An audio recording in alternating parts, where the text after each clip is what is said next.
Bueno, estimados estudiantes, vamos a hacer una introducción al estudio del movimiento para luego poder proseguir con las causas del mismo. Entonces, como vimos en clases, surge la pregunta: ¿cómo sabemos que algo se mueve?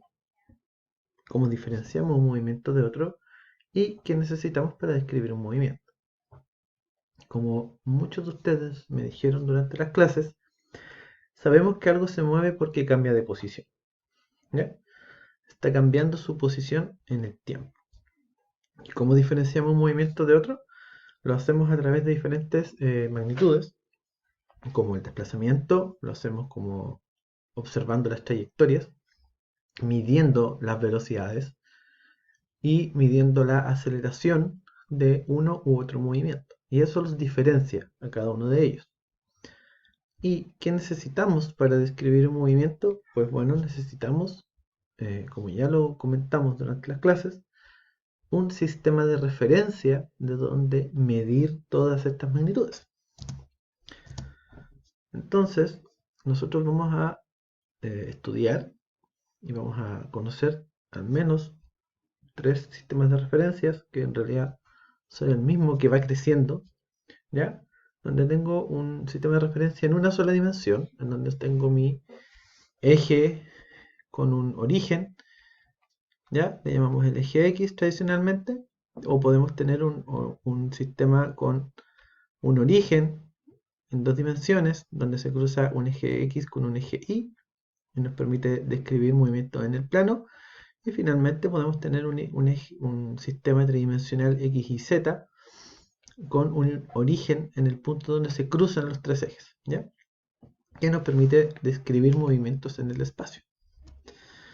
Entonces, el sistema de referencia no es más que un punto arbitrario en el espacio desde el cual tomamos medidas de las diferentes magnitudes físicas. Yo se lo explicaba, no es lo mismo medir una velocidad de un automóvil en reposo, estando yo en reposo, que si yo también me voy moviendo. Voy a medir una velocidad diferente. Entonces, ¿qué magnitudes ya tiene el movimiento? Como ya se comentó, tenemos la posición y la trayectoria, el desplazamiento, la velocidad y la aceleración.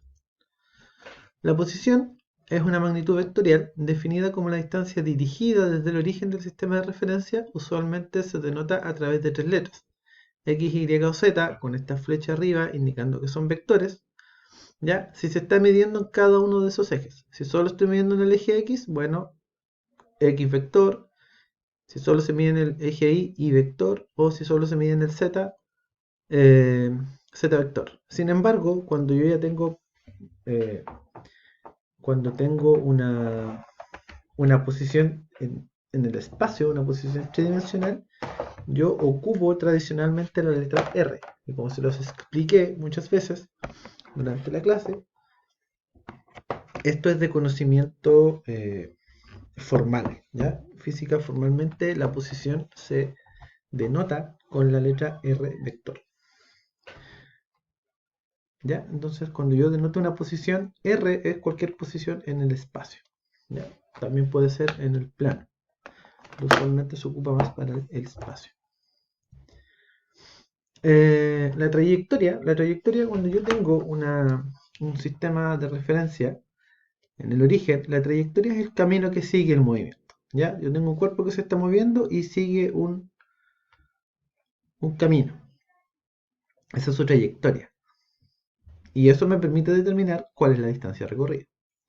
Sin embargo, yo tengo otra magnitud vectorial que es el desplazamiento, ¿ya? Y que me indica desde dónde hasta dónde se mueve una partícula, ¿ya? Y solo depende de su posición inicial y su posición final. ¿Ya? Esa es todo lo que tengo que hacer una resta de vectores para poder obtener el desplazamiento. Entonces vamos a determinar aquí rápidamente, como ya lo hicimos, las posiciones de los siguientes puntos. Entonces, el punto A dijimos que se encontraba en el 2,1, el punto B, ustedes me fueron diciendo, se encontraba en el 4,-1, el C se encontraba en el punto menos 1,2. El punto D se encuentra en el 3,4. El E en el 1,0. El F en el 0,-3. Y el G se encuentra en el menos 2,-1. Entonces así determinamos la posición en un plano cartesiano, ¿ya? Y no olvidar que la posición de A, por ejemplo, si yo no indico bien, me puedo equivocar y puedo terminar en otro lugar, ¿ya? Entonces esa es la posición de A. Desde el origen yo camino 2 en el eje X y camino 1 en el eje Y. Y no es lo mismo, que aunque tengan los mismos valores y aunque sea la misma distancia recorrida, no es lo mismo moverse del origen a A que del origen a G. El largo de este vector es el mismo, independiente si me muevo desde A o a G. Sin embargo, no es la misma posición. Por eso la posición es un vector, porque me indica claramente dónde estoy, usando un sistema coordenado, ¿ya? Por ejemplo, el G es menos 2,1 y el A es 2,1. Son posiciones diferentes, a pesar de que la trayectoria es la misma. Entonces, cuando yo tengo un cambio de posición, los cambios de posición, tengo desplazamiento, tengo movimiento, entonces tengo velocidad. La velocidad me indica cómo cambia la posición, el cambio de posición, respecto del tiempo. ¿Y cómo se hace? Tomo las posiciones final menos la posición inicial y lo divido en el tiempo que le tomó al móvil, al cuerpo, cambiar de posición.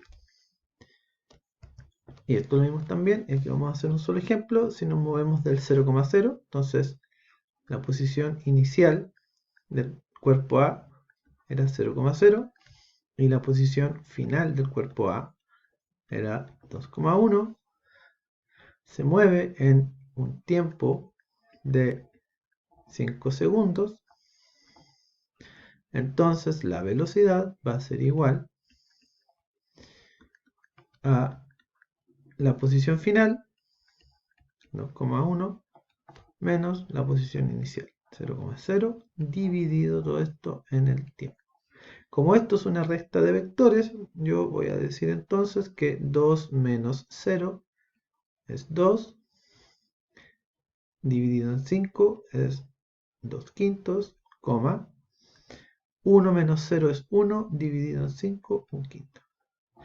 Entonces la velocidad del móvil A es esa, 2 quintos, 1 quinto. Esto me quiere decir que se mueve en esta dirección hacia la derecha y hacia arriba.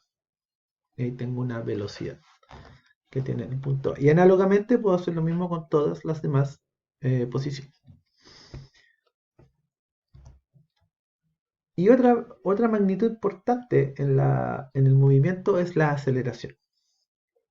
Y la aceleración, ¿qué hace? Me indica el cambio de la velocidad respecto del tiempo. Entonces hago lo mismo que con la posición, pero aquí ya tengo que ocupar velocidades. Y con eso yo determino la aceleración.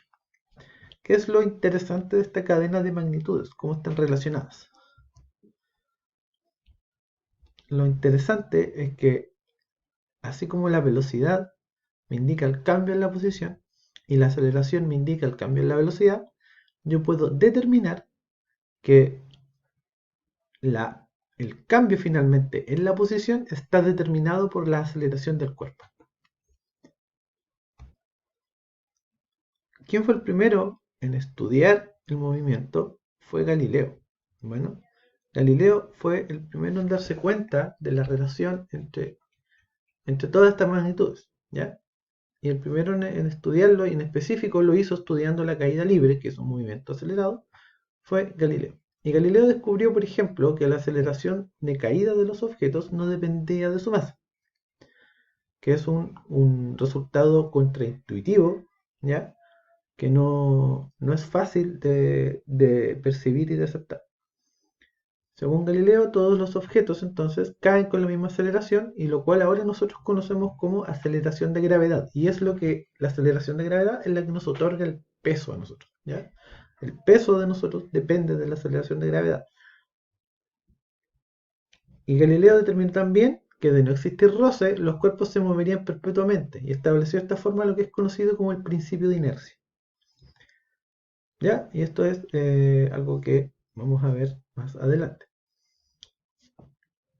¿Qué conclusiones yo puedo sacar de estas relaciones entre las magnitudes, de las diferentes magnitudes? Bueno, la principal conclusión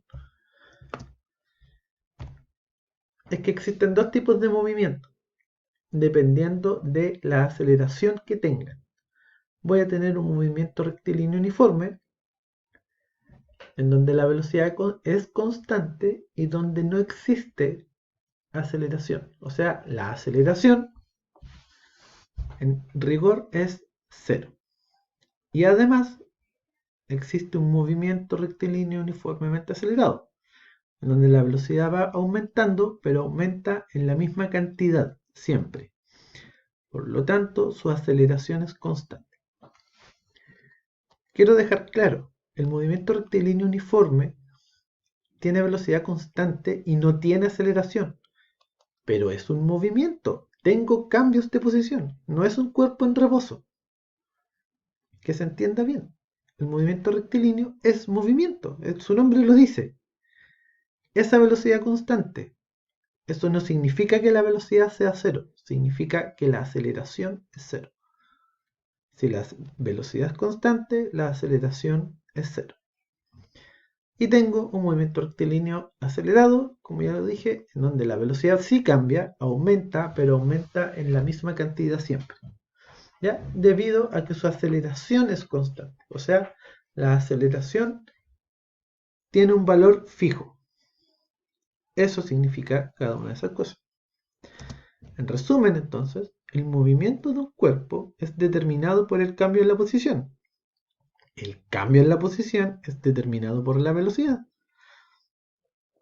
El cambio en la velocidad es determinado por la aceleración. Entonces, finalmente podemos concluir que el movimiento de un cuerpo está determinado por la aceleración. Entonces, esa es la gran conclusión, una de las grandes conclusiones de esta parte de la materia.